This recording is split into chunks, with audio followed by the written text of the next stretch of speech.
الرحمن الرحیم۔ میرے اکابی حضرات، مجھ سب کے سرتاج،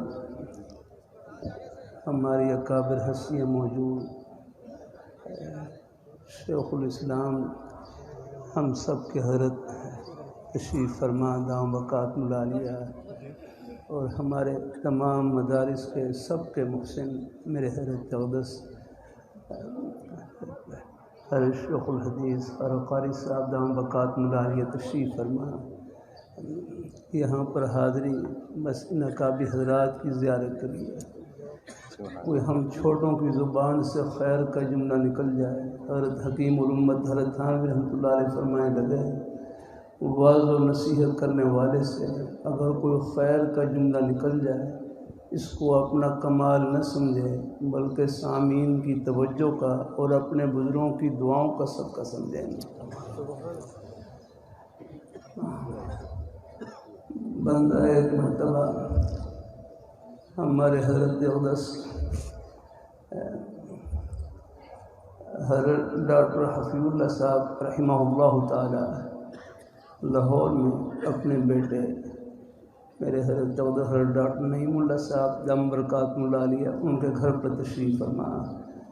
بندہ حضرت قدموں میں بیٹھا ہوا ہے تو حضرت فرمائے لگے کہ جامع شفیہ کے بانی حضرت مفتی محمد حسن صاحب رحمۃ اللہ علیہ اساتذہ کرام کو دو نصیحتیں فرماتے تھے۔ ایک یہ کہ جو استاد اس بات کا حریص ہو کہ مجھ سے طلباء کو زیادہ سے زیادہ فائدہ پہنچے، اللہ تعالیٰ ان کے علم میں برکت ڈال دیتے ہیں۔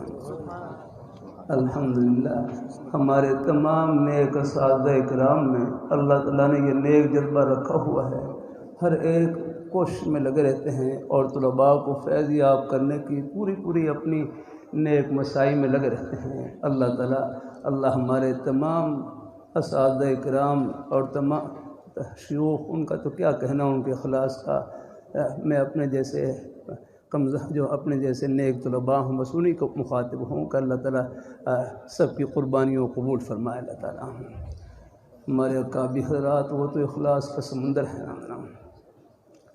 اور دوسری نصیحت یہ فرماتے ہیں کہ اساتذہ کرام کی یہ بھی خواہش ہوتی ہے کہ ہم فی سبیل اللہ خدمت کریں، یہ بھی ایک نیک جذبہ اللہ تعالیٰ نے رکھا ہے۔ یہ تنخواہ نہیں، میرے حضرت جامع شفیع فرمائے لگے نیکی کی تنخواہ دنیا میں نہیں ہے۔ نیکی کی تنخواہ، نیکی کسے کہتے ہیں؟ نیکی کہتے ہیں جو اللہ میاں کو خوش کر دے۔ نیکی وہ ہے جس میں نیت نیک ہو جائے اور اللہ میاں خوش ہو جائیں۔ دنیا کا اتنا ظرف ہی نہیں ہے کہ وہ اللہ میاں کی خوشی کے اپنے بدلے کو اپنے اندر سما سکیں۔ میرے حضرت کی خدمت میں بھی آخری حدیث شریف پڑھیں گے۔ امام بخاری رحمۃ اللہ علیہ شروع میں نیت والی حدیث لائے اور آخر میں ذکر والی حدیث لائے۔ اللہ میرے حضرت فرمائے لگے یہ زبان کیا ہے؟ یہ نیکیوں کی مشین ہے۔ اس میں بھی اس طرح توجہ دلائی ہے کہ شروع میں نیت والی حدیث اور آخر میں ذکر والی حدیث، اس میں اس طرح توجہ دلائی کہ اپنے دلوں کو بھی اللہ پاک کی بارگاہ کی طرف متوجہ رکھیں اور اپنے دل کو اللہ تعالیٰ کے ذکر سے منور رکھیں۔ بندہ ایک مرتبہ ہمارے حضرت اقدس حضرت سید نفیس الحسینی شاہ صاحب رحمۃ اللہ علیہ مکہ مکرمہ میں، بندہ ایک مرتبہ حضرت کی خدمت میں بیٹھا ہوا تو حضرت شاہ صاحب رحمۃ اللہ علیہ نے ایک جملہ ارشاد فرمائے لگے کہ عمل بذات خود نہ چھوٹا ہوتا ہے نہ بڑا، کہ عمل بذات خود نہ چھوٹا ہوتا ہے نہ بڑا، لیکن حسن نیت، نیک نیت، اچھی نیت ایک چھوٹے سے عمل کو بہت بڑا بنا دیتی ہے۔ فرمائے لگے کام وہ بڑا نہیں جس کو ہم بڑا سمجھیں، کام وہ بڑا ہے جس کو رب بڑا سمجھے۔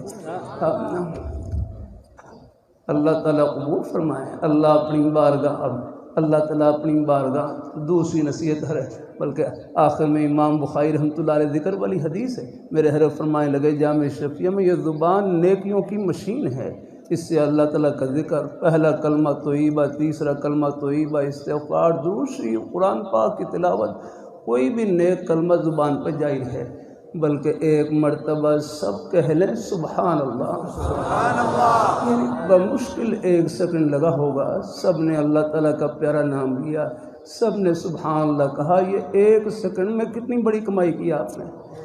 یہ پوری دنیا کی دولتوں سے، خزانوں سے، شاہی محلات سے، سونے چاندی ہیرے جواہرات کے خزانوں سے بڑھ کر آپ نے کمائی کی ہے۔ یہ اس پیاری ذات کا نام لیا جو ان خزانوں کے مالک ہیں۔ لیکن بات وہی حضرت حکیم الامت حضرت تھانوی رحمۃ اللہ علیہ فرمانے لگے، نیکی آخرت کا سکہ ہے، اس کی قدر و قیمت آخرت میں معلوم ہوگی، وہاں اندازہ ہوگا ایک سبحان اللہ کی، الحمدللہ کی، نماز روزے کی، یہ ہمارے بزرگ بھائی بچے محبت سے تشریف لائے، ایک قدم کی کیا قدر و قیمت، یہ پردے آخرت میں اٹھیں گے۔ باقی میں نصیحت کو پورا کر دوں، اور حضرت مفتی محمد حسن صاحب رحمۃ اللہ علیہ دوسری نصیحت اساتذہ کرام کو یہ فرماتے ہیں کہ اساتذہ کرام کی یہ بھی خواہش ہوتی ہے کہ ہم فی سبیل اللہ خدمت کریں۔ ہر فرمانے لگے یہ اساتذہ کرام کو جو تھوڑا بہت وظیفہ ملتا ہے، تنخواہ ملتی ہے، اس میں یہ نیت کر لیں کہ یہ اضطراری طور پر لے رہے ہیں، بامر مجبوری لے رہے ہیں۔ آج اگر اللہ آج معاش کا کوئی اور بندوبست کر دے، ہم آج ہی سے یہ تنخواہ لینا چھوڑ دیں گے، پر میں اس نیت پر تنخواہ لینے کے باوجود مفت پڑھانے کا ثواب ملے گا۔ میرے حضرت ہیں جامع شفیع کے شیخ الحدیث حضرت مفتی حضرت صوفی صاحب رحمۃ اللہ علیہ، میں حضرت کے مدرسے میں تقریباً 23-24 سال سے حضرت کے مدرسے میں حاضری ہوتی ہے۔ جب پہلے سال حضرت نے فرمایا حاضری کا، تو میرا حضرت نے کوئی ہفتے میں 1 دن حاضری ہوتی اور پھر 2 دن، تو حضرت نے میرا کوئی 300-400 روپے آنے جانے کا نا کچھ کرایہ ہو، کوئی وظیفہ مقرر کیا ہے۔ تو میں نے ایک دفعہ حضرت سے عرض کیا، حضرت میں فی سبیل اللہ خدمت کروں گا۔ تو حضرت نے ڈانٹا، میں تنخواہ لیتا ہوں تم کیوں نہیں لیتے، میں تنخواہ لیتا ہوں تم کیوں نہیں لیتے۔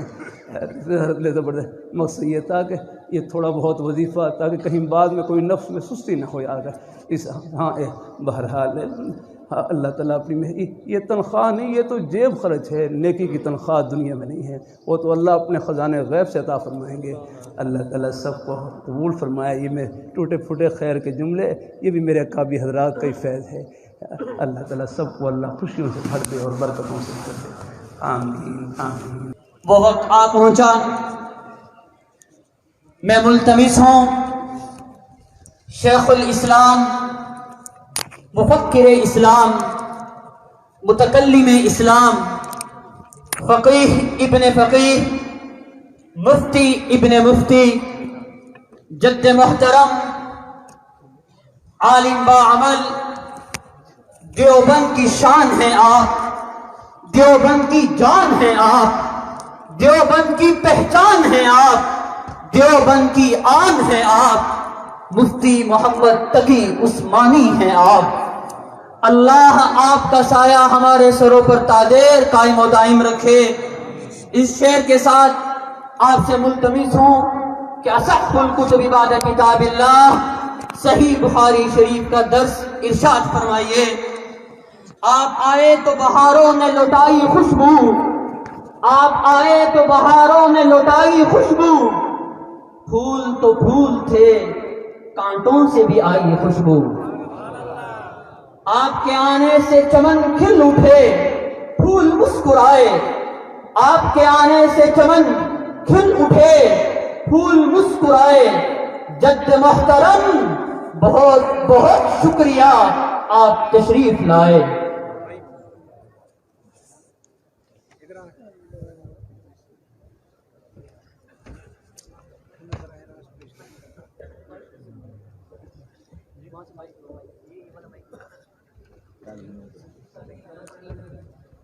بسم اللہ الرحمن الرحیم، الحمد للہ رب العالمین، والصلاة والسلام علی سیدنا و مولانا محمد خاتم النبیین و امام المرسلین وعلی آلہ و اصحابہ اجمعین وعلی کل من تبعہم بإحسان الی یوم الدین۔ اما بعد، حضرات علماء کرام، معزز حاضرین اور میرے طالب علم ساتھیوں، السلام علیکم ورحمۃ اللہ تعالی وبرکاتہ۔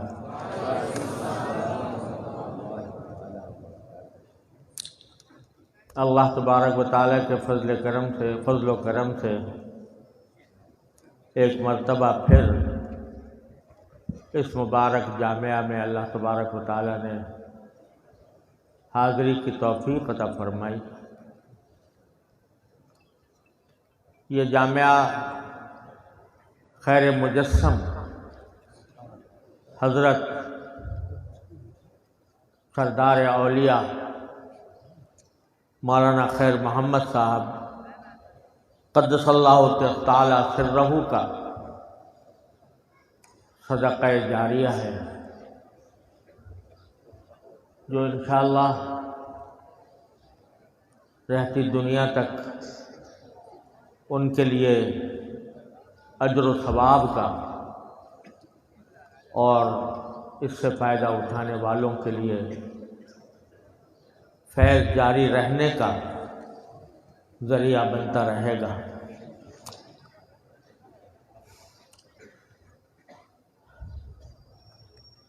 اب اس وقت آپ حضرات کئی گھنٹوں سے تشریف فرما ہیں اور آدھی رات سے زائد ہو چکی ہے، تقریباً 1 بجنے میں 20 منٹ باقی ہیں، لیکن دین کی بات کسی لمبی چوڑی تقریر کی محتاج نہیں ہوتی۔ اللہ تبارک و تعالی کہنے والے کے دل میں اخلاص عطا فرمائے اور سننے والے کے دل میں طلب اور رجوع اللہ عطا فرمائے تو چھوٹے سے جملے بھی کارآمد ہو جاتے ہیں۔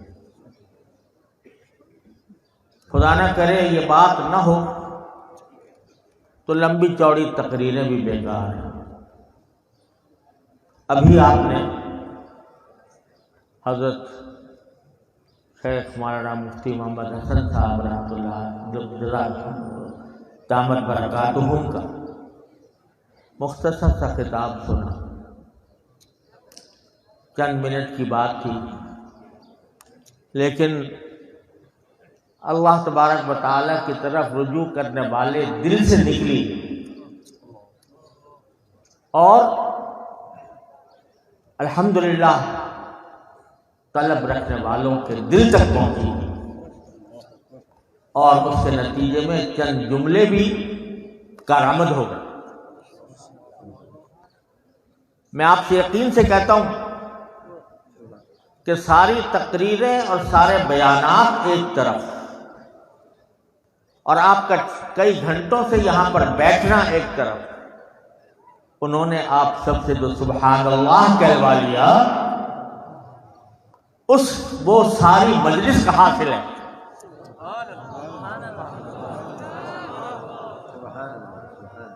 اور یہ جو بات آپ نے ارشاد فرمائی حضرت اقدس قدس اللہ تعالیٰ سرہ کی کہ یہ زبان جو ہے یہ ذکر اللہ کی مشین ہے، اس مشین کو صحیح استعمال کرو، تو یہ چھوٹی سی بات ہے لیکن ساری زندگی یاد رکھنے کی، لوح دل پر نقش کرنے کی۔ اللہ تبارک و تعالی ہمیں اس پر عمل کی توفیق عطا فرمائے۔ اب یہ آخری حدیث بھی جیسا کہ حضرت نے فرمایا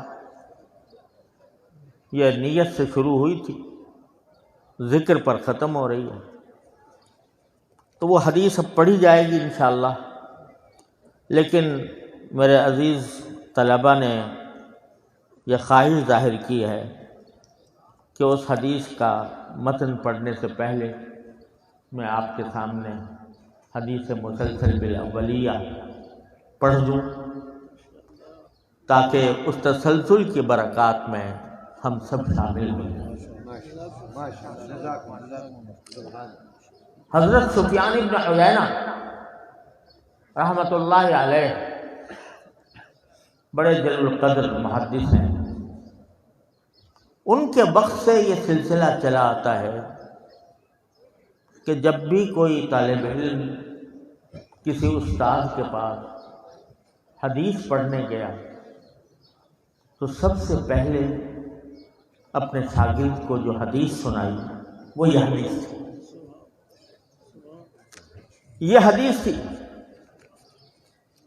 اس لیے حضرت سفیان ابن عیینہ سے لے کر ہم تک یہ تسلسل چلا آتا ہے کہ طالب علم سب سے پہلے جب استاد کے پاس جاتا ہے حدیث پڑھنے کے لیے تو استاد اس کو یہ حدیث پڑھاتا ہے، اسی لیے اس کو حدیث مسلسل بالاولیہ کہتے ہیں۔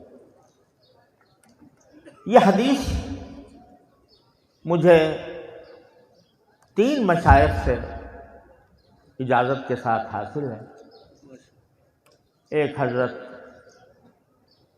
شیخ حسن المشاط المکی المالکی رحمہ اللہ تعالی مسجد حرام میں درس دیا کرتے تھے۔ سن 1963 میں، یعنی آج سے تقریباً 57 سال پہلے میں نے مسجد حرام میں ان سے یہ حدیث حاصل کی تھی، اور وہ پہلی حدیث تھی جو میں نے ان سے پڑھی۔ اور اس کے بعد حضرت شیخ محمد یاسین الفادانی رحمۃ اللہ علیہ، جو ساری دنیا میں اسانید کے سب سے بڑے عالم تھے، ان سے الحمدللہ یہ حدیث دوسری مرتبہ پڑھی۔ اور تیسری بار حضرت شیخ احمد الناخبی رحمہ اللہ، جو جدہ میں مقیم تھے، 120 سال عمر تھی، اور انہوں نے اس 120 سال کی عمر میں الحمدللہ ہوا بھی اچھے لگ رہے تھے، اور انہوں نے مجھے اپنے احسان کے ساتھ مجھے اس کی اجازت دی اور پڑھی، لیکن شرط یہ لگائی کہ تم بھی ہمیں اجازت دو۔ میں نے کہا حضرت یہ تو شرط بڑی مشکل ہے، آپ کہاں اور میں طالب علم کہاں؟ کہنے کہ نہیں، جب تک تم مجھے اجازت نہیں دو گے میں تمہیں اجازت نہیں دوں گا۔ ماننی پڑی شرط۔ اور پھر جب زبانی طور پر یہ تبادلہ ہو گیا تو یہ فرمایا کہ نہیں، زبانی نہیں، تم مجھے لکھ کر بھیجو گے، لکھ کر بھیجو کہ تم نے مجھے اجازت دی۔ اب یہ 120 سالہ شیخ جس کی ساری زندگی حدیث پڑھنے اور پڑھانے میں گزری، وہ یہ کہہ رہا ہے کہ لکھ کے دو۔ بامر مجبوری ان کے تعمیل حکم کی وجہ سے میں نے ایک خط میں حضرت کو یہ بھیجا۔ ان کے صاحبزادی نے مجھے بعد میں بتایا بالواسطہ کہ جس روز تمہارا یہ خط پہنچا اسی دن حضرت نے پڑھا اور اسی شام کو حضرت کی وفات ہو گئی، لہذا آخری تحریر جو انہوں نے پڑھی وہ تمہاری پڑھی۔ تو یہ 3 بزرگوں سے مجھے یہ حدیث حاصل ہے، تو ہمارے ساتھیوں نے فرمائش کی ہے کہ میں وہ حدیث تاکہ اس تسلسل کی برکت میں وہ بھی شریک ہو جائیں، تو میں پڑھتا ہوں آپ کے سامنے۔ حدثنی بذالک الشیخ حسن المشاط المکی المالکی رحمہ اللہ تعالی والشیخ محمد یاسین الفادانی رحمہ اللہ تعالی والشیخ احمد الناخبی رحمہ اللہ تعالی، کل واحد منہم یرویہ باسنادہ الی سیدنا عبداللہ بن عمرو بن عاص رضی اللہ تعالی عنہما قال قال رسول اللہ صلی اللہ علیہ وسلم الراحمون یرحمہم الرحمن تبارک و تعالی ارحموا من فی الارض یرحمکم من فی السماء. وهذا اول حدیث سمعته من هؤلاء الشیوخ وكل واحد منهم يقول هذا اول حدیث سمعته من شیخی. وهذا التسلسل ينتهي الى سفیان بن عیینہ رحمہ اللہ تعالی. فانا اجیزکم بهذا الحدیث بهذا التسلسل تقبل اللہ تعالی منا اجمعین. اب عبارت پڑھ لیجیے.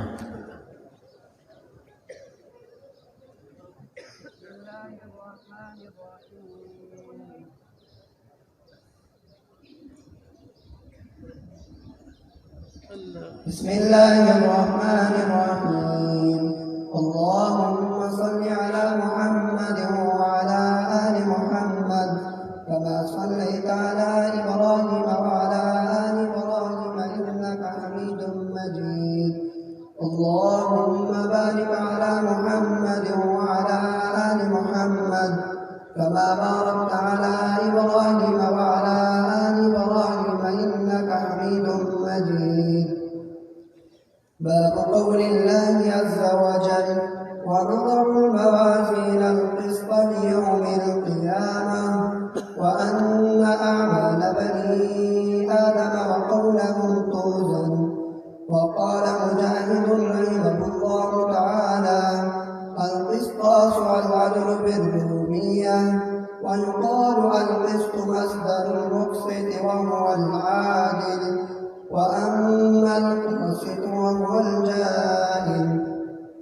وبالسند المتصل منا إلى الشيخ الإمام الهمام الحافظ الحجة أمير المؤمنين في الحديث أبي عبد الله محمد بن إسماعيل بن إبراهيم بن المغيرة بن بردزبة الجعفي اليماني البخاري رحمه الله تعالى عنه قال حدثنا أحمد بن أشهاب قال حدثنا محمد بن فضيل قال حدثنا محمد بن فضيل عن أمارة بن القعقاع عن أبي زرعة عن أبي هريرة رضي الله تعالى عنه وعنهم قال النبي صلى الله عليه وسلم كلمتان حبيبتان إلى الرحمن خفيفتان على اللسان ثقيلتان في الميزان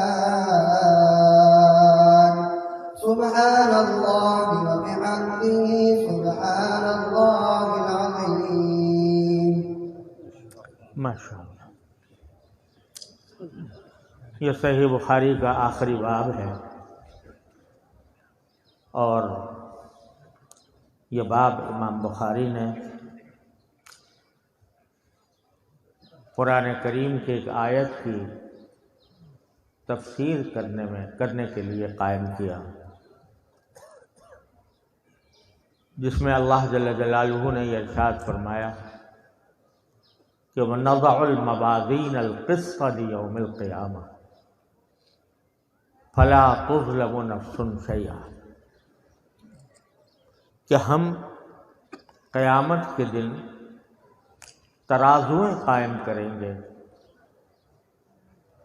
ایسی ترازویں جو سراپا انصاف ہوں اور کسی بھی انسان پر کوئی ظلم نہیں ہوگا. یہ آیت کریمہ ہے جس میں اللہ جل جلالہ نے قیامت کا ایک اہم منظر بیان فرمایا ہے، اور امام بخاری رحمۃ اللہ علیہ اسی پر اپنی کتاب کو ختم کر رہے ہیں، اور یہ توجہ دلانے کے لیے مجھے اور آپ کو کہ سارا کچھ علم حاصل کرنے کے بعد، طہارت سے لے کر فرائض تک سارے احکام سننے کے بعد، سیرت طیبہ کے احوال سننے کے بعد، مغازی کے احوال سننے کے بعد، ساری کچھ معلومات حاصل کر لینے کے بعد اصل فکر مجھے اور آپ کو یہ ہونی چاہیے کہ میرے تمام اعمال قیامت کے دن تولے جائیں گے، گنے نہیں جائیں گے، تولے جائیں گے۔ کس عمل میں کتنا وزن ہے یہ دیکھا جائے گا۔ جیسے حضرت مفتی صاحب نے ابھی تھوڑی دیر پہلے فرمایا کہ عمل کی چھوٹائی اور بڑائی کا اعتبار نہیں، عمل کے اندر وزن کا اعتبار ہے۔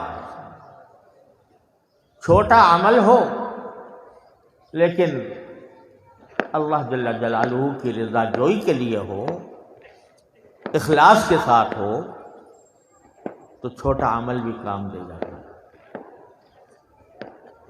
حدیث میں رسول کریم سرور دو عالم صلی اللہ علیہ وسلم نے حضرت معاذ بن جبل رضی اللہ تعالیٰ عنہ سے فرمایا کہ اخلص دینک یکفیک العمل القلیل،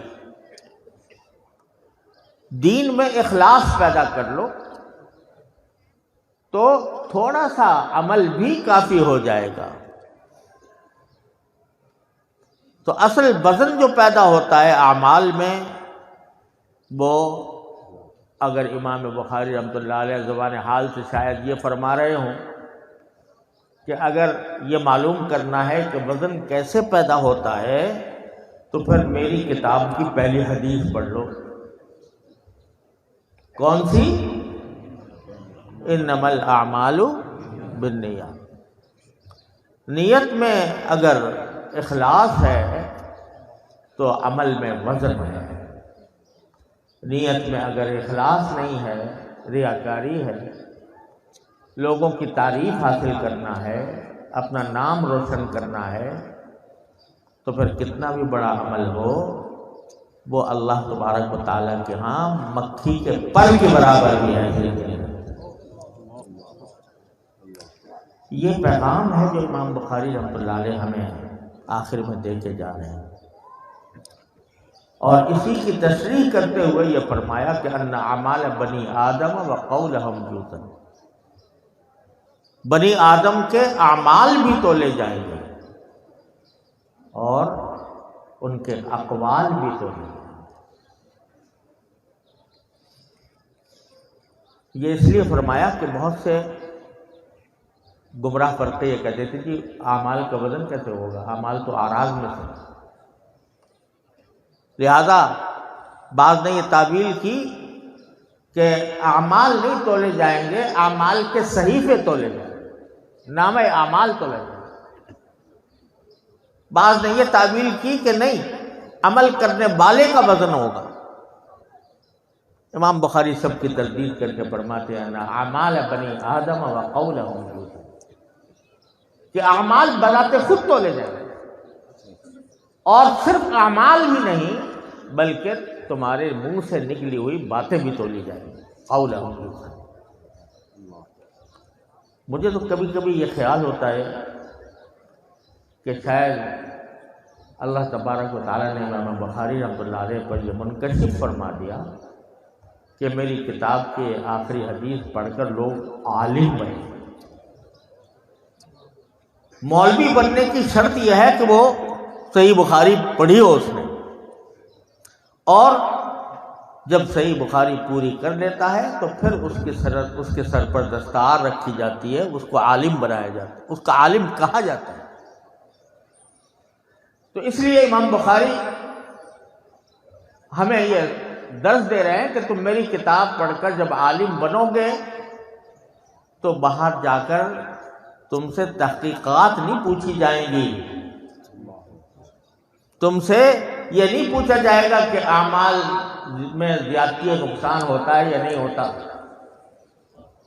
اعمال جزو ایمان ہے یا نہیں ہے، جزو تزیینی ہیں، جزو ترکیبی ہیں، یہ نہیں پوچھیں گے لوگ۔ وہ تمہارے اعمال کو دیکھیں گے، تمہارے کردار کو دیکھیں گے کہ یہ قرآن اور حدیث پڑھ کر آیا ہے تو اس کی ہر بات سچی ہوتی ہے؟ کیا اس کی ہر بات اخلاص پر مبنی ہوتی ہے؟ کیا یہ جو بات نکالتا ہے وہ جچی تلی ہوتی ہے، یا یہ اپنے جذبات کے رو میں جو منہ میں آتا ہے کہہ دیتا ہے؟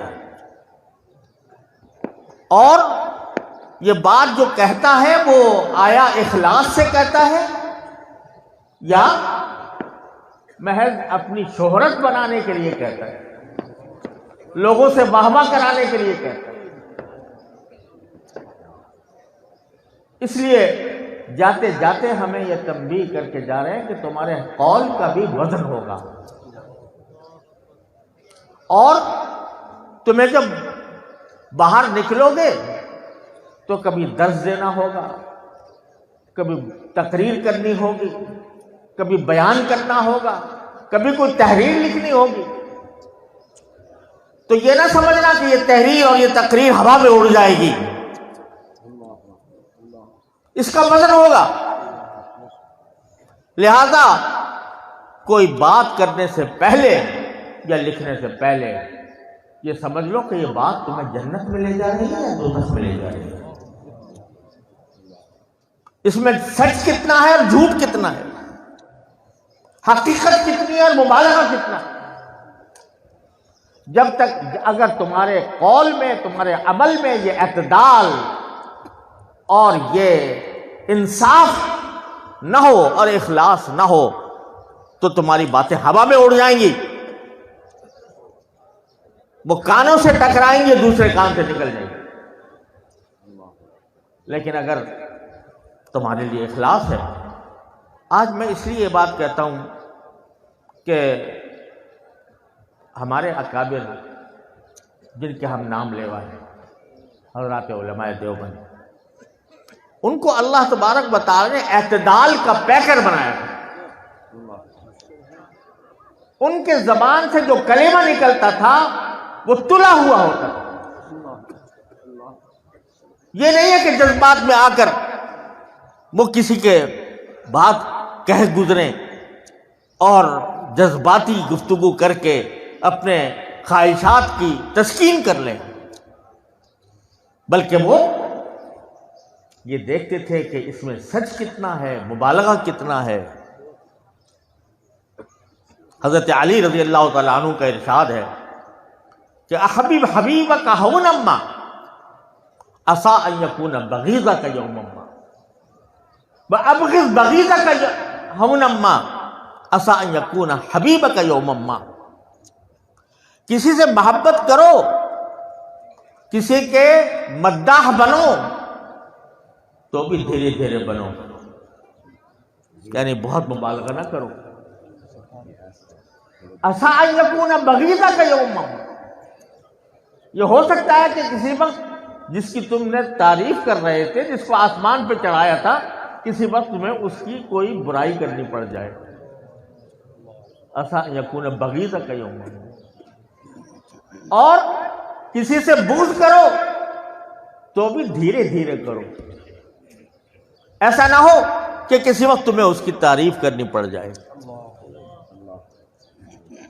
ذرا اپنے ماحول پر نظر ڈال کے دیکھیے کیا ہو رہا ہے۔ کسی کا آدمی دیوانہ ہوا تو اس کو آسمان پہ چڑھا دیا، اور اس کے اندر کوئی خرابی نہیں۔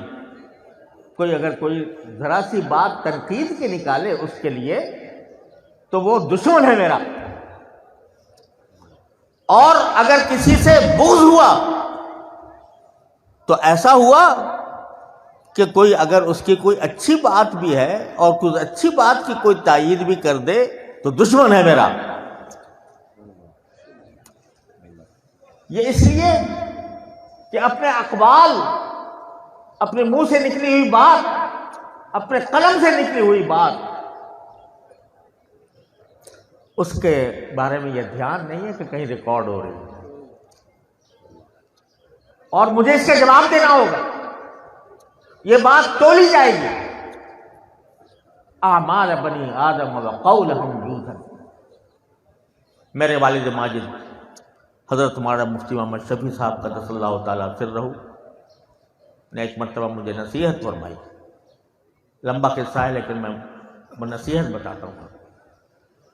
بہت میری طبیعت میں جولانی تھی اور اردو لکھنے کا بڑا ذوق شوق تھا، ادب اور انشاء کا، طنزیہ جملے کہنے کا، طنز و تعریض کرنے کا بڑا جذبہ تھا. ایک کتاب میں نے لکھ دی تھی، اس میں ایسے ہی انداز اختیار کیا. تو حضرت والا نے مجھ سے پوچھا، بھائی ساری کتاب پڑھ کے کہ تم نے اپنے جو ہم خیال ہیں ان سے تعریف کرانے کے لیے لکھی ہے یا جو بگڑے ہوئے ہیں ان کو راہ راست پر لانے کے لیے لکھی؟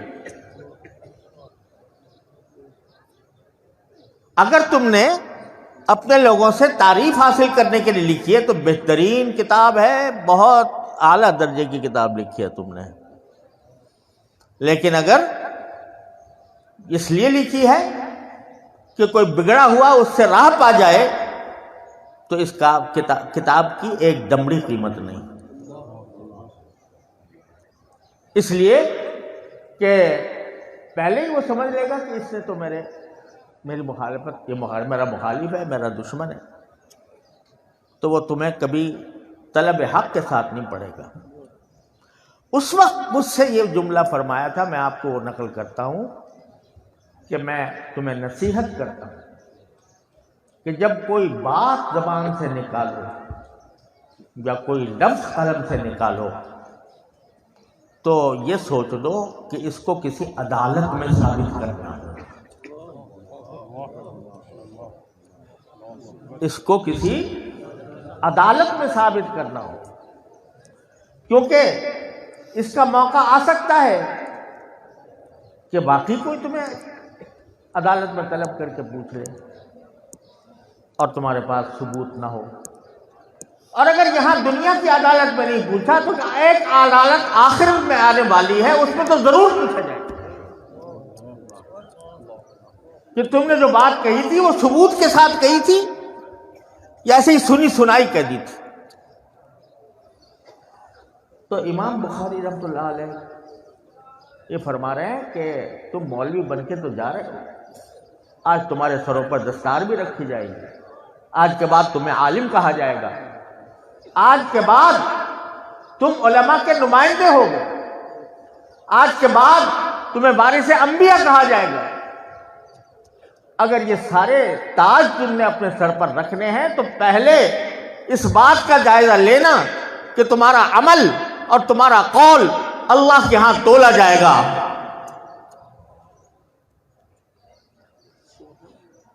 بات نکالنے سے پہلے سوچا کرو کہ مجھے بات کہاں لے جا رہی ہے.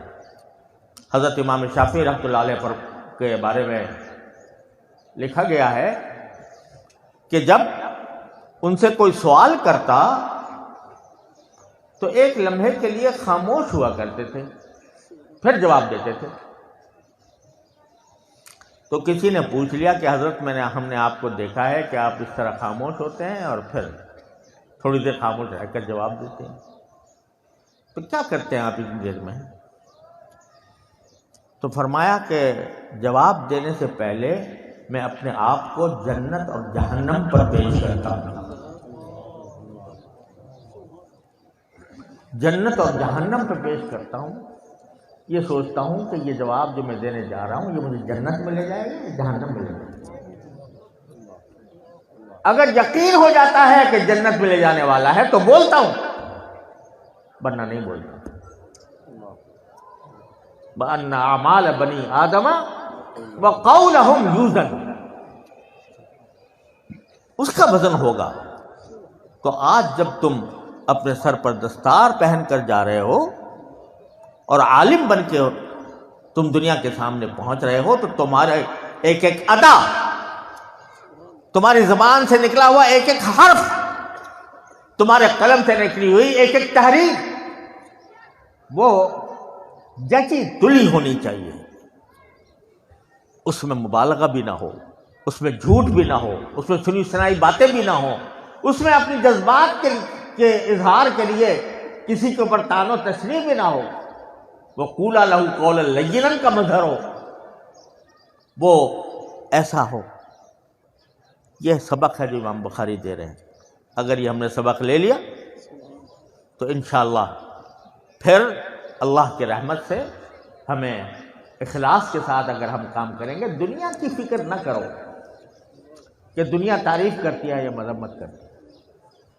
دنیا کبھی کسی کی نہیں ہوئی، کبھی کسی کی نہیں ہوئی۔ آج تمہاری تعریف کر رہی ہے، کل کو تمہارے اوپر ڈونگرے برسائے گی۔ تو لوگوں کی فکر چھوڑ دو، مخلوق کی تعریف کی فکر چھوڑ دو، یہ دیکھو میرا خالق، میرا مالک راضی ہے کہ نہیں ہے۔ یہ کام کرو گے تو پھر تمہارے کلام میں تاثیر بھی ہوگی، تم لوگوں کے دلوں پر اثر انداز ہو اگر تم نے اپنے قول و فعل میں اخلاص پیدا کر لیا۔ آج کل جب ہم کسی کی مخالفت میں جذبات میں آتے ہیں تو بسا اوقات اعتدال کا راستہ چھوڑ دیتے ہیں۔ اس لیے ہم اس بات کی فکر پیدا کر لیں کہ ہمارے اعمال بھی تولے جائیں گے اور اقوال بھی تولے جائیں گے، اور اقوال کے تولے جانے پر استدلال کیا ہے حضرت امام بخاری رحمۃ اللہ علیہ نے حضرت ابو ہریرہ رضی اللہ تعالیٰ عنہ کی حدیث سے کہ کلمتان خفیفتان علی اللسان ثقیلتان فی المیزان حبیبتان الی الرحمن خفیفتان علی اللسان ثقیلتان فی المیزان سبحان اللہ وبحمدہ سبحان اللہ۔ کہ یہ کلمے ایسے ہیں جو زبان پر تو ہلکے ہیں، رحمان کو محبوب ہیں، اور میزان عمل میں ان کا وزن بہت۔ کیا اس میں چیز رکھی ہوئی ہے کہ میزان عمل میں ان کا وزن بہت ہے؟ ایک سبحان اللہ کہہ دینے کا اور سبحان اللہ کے ساتھ سبحان اللہ وبحمدہ سبحان اللہ العظیم کہہ دینے کا اتنا وزن کیسے ہے؟ اس کی حقیقت تو انشاءاللہ آخرت میں جا کے کھلے گی۔ حضرت علامہ انور شاہ صاحب کشمیری رحمۃ اللہ علیہ فرمایا کرتے تھے کہ جنت کی نعمتوں میں ایک بہت بڑی نعمت یہ ہوگی، جنت کی لذتوں میں ایک بہت بڑی لذت یہ ہوگی کہ وہاں پر اللہ تبارک و تعالی حقائق اشیاء منکشف فرما دے، حقائق اشیاء منکشف فرما دیں گے۔ آج ہم نے تقلیداً مان تو لیا کہ سبحان اللہ کہنے سے میزان عمل کا پلہ بھر جاتا ہے یا آدھا بھر جاتا ہے، لیکن کیوں بھرتا ہے بھائی؟ اس میں کیا لکھا ہوا ہے؟ کیا اس میں راز پنہا ہے؟ کیا اس میں معرفت پنہا ہے کہ اس کے ذریعے علماء کہتے ہیں کہ پورے میزان عمل کا پلہ بھر جاتا ہے؟ کیوں بھر جاتا ہے؟ آج ہم بتا نہیں سکتے، ہمیں نہیں معلوم اس میں کیا انوار ہیں، کیا برکات ہیں، یہ وہاں جا کر کھلیں گے انشاءاللہ۔ لیکن سبحان اللہ وبحمدہ سبحان اللہ العظیم کے بارے میں ایک بات عرض کرتا ہوں کہ سبحان اللہ وبحمدہ جو ہے یہ باری تعالیٰ کے جمال کا اقرار ہے۔ سبحان اللہ کے معنی کیا ہے؟ کہ اللہ جل جلالہ کی ذات ہر عیب سے پاک ہے، وہ خود بھی عیب سے پاک، اس کی بھیجی ہوئی کتاب بھی عیب سے پاک، اس کی فرض کی ہوئی شریعت بھی عیب سے پاک، اس کے بھیجے ہوئے پیغمبر بھی عیب سے پاک۔ وہ ایسی ہے، ہر عیب سے پاک، اس کی ہر صفت عیب سے پاک، اس کا ہر عمل عیب سے پاک۔ تو جو آدمی، جو ذات ایسی ہو کہ کوئی عیب ہی نہیں، عیب کا کوئی چھوٹا سا داغ بھی نہیں، اور اسی کے ساتھ بحمدہ، بحمدہ، اور میں طلبہ کے لیے کہا کرتا ہوں کہ یہ بحمدہ یعنی سیدھی سی بات یہ ہوتی ہے کہ سبحان اللہ والحمدللہ، ہے نا؟ عطف کے ساتھ نہیں، سبحان اللہ و بحمدہ، یہاں تک کہ ترکیب کرنے والوں کو مسئلہ پڑ گیا کہ سبحان اللہ اور اس کے بعد وہ بحمدہ، تو نکالا محذوف کہ متلبسا بحمدہ، یہ کیا بات ہے؟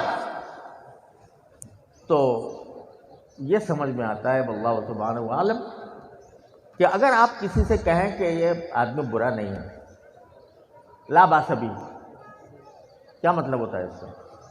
کوئی تعریف ہے یہ بہت بڑی؟ صرف لا باس بہ کہہ دینے کا؟ میرے ایک ہمارے شیخ گزرے ہیں شیخ عبد الفتاح ابو غدہ رحمۃ اللہ علیہ، میں نے ایک سلفی عالم سے ان کا ذکر کیا، میں نے کہا جی وہ ان کی کتاب، میری کتاب پر انہوں نے کچھ مقدمہ لکھا ہے، تو کیسے آپ کا کیا خیال ہے؟ لا باس بہ، اس میں کوئی خرابی نہیں ہے۔ تو محدثین بھی جب کسی راوی کے بارے میں کچھ ہلکا سا تبصرہ کرتے ہیں تو کہتے ہیں لا باس بہ، تو اگر سبحان اللہ کے معنی یہ لیے جائیں کہ لا باس بہ، تو یہ کوئی تعریف تو نہ ہوئی؟ تو ایک طرف سبحان اللہ کہہ رہا ہے تو فوراً یہ کہا کہ متلبسا بحمدہ، یعنی جس وقت میں اللہ کی تنزیہ بیان کر رہا ہوں ٹھیک اسی وقت اس کے کمالات کی تعریف بھی کر رہا ہوں۔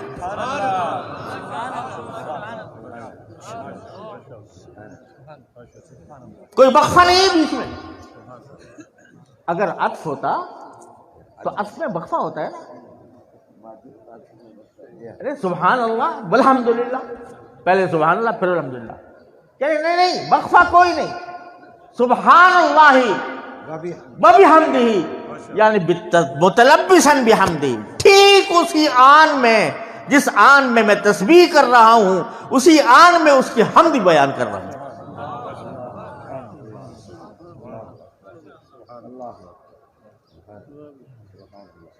تو جب یہ جو ذات ایسی ہے کہ اس کی تسبیح کو اس کی تحمید سے الگ بھی نہیں کیا جا سکتا، وہ ایسے کمالات کی جامع ہے، تو محبت ہوگی اس سے؟ نہیں ہوگی،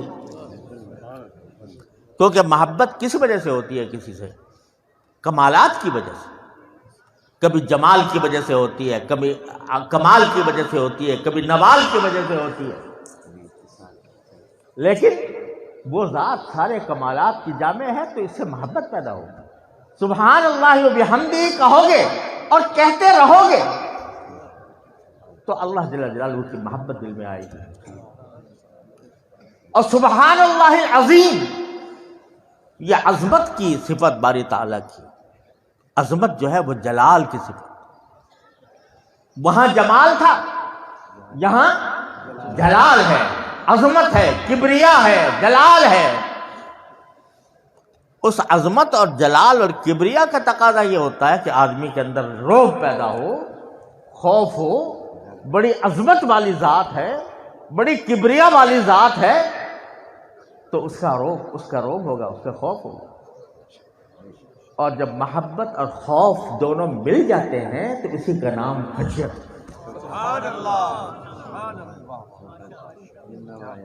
انما یخشی اللہ من عبادہ العلماء۔ خشیت جو ہے نا، یہ ایسی نہیں ہوتی کہ محض سانپ بچھو سے ہو جائے۔ خشیت ہوتی ہے کسی ذات کی عظمت کی وجہ سے، اس کے ساتھ محبت کی وجہ سے۔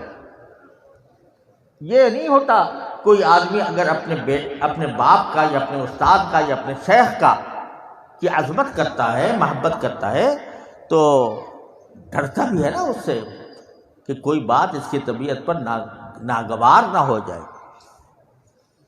لیکن اگرچہ کبھی استاد نے مارا بھی نہیں، کبھی ڈانٹا بھی نہیں، کبھی کچھ بھی نہیں کیا، لیکن ایک شاگرد کو، ایک مرید کو اپنے شیخ سے ایک کی عظمت کی وجہ سے اور محبت کی وجہ سے یہ خیال ہوتا ہے کہ میرا کوئی عمل اس کے لیے ناگواری کا سبب نہ بنے، اس کا نام خشیت۔ تو جب یہ دونوں چیزیں جمع کر لے گا بندہ، سبحان اللہ و بحمدہ سبحان اللہ العظیم، اور یہ کہتا رہے گا تو انشاءاللہ اللہ جل جلالہ کی خشیت بھی پیدا ہوگی، جو در حقیقت علم کا اصل مقصود ہے۔